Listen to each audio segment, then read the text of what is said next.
திருநாகேஸ்வரம் அறியாமாந்தர் எங்கள் கற்பக பகவான் இடக்கை மேலே பிணிகளை தருகிற பகவான் அவனே மருத்துவம் செய்வான் தெரியாதா? ராகுவின் பதத்தை கணபதி கைமேல் கண்டால் நன்மைகள் விளையாதா?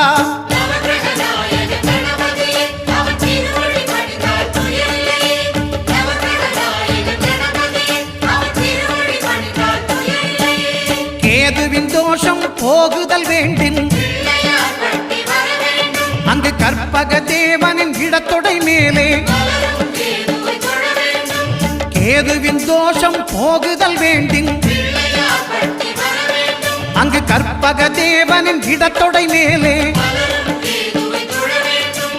5 தலையோடு எழுந்த சுபகேது கணபதி தொடையில் கொலுவிருப்பான் அவன் தொடரும் பிணி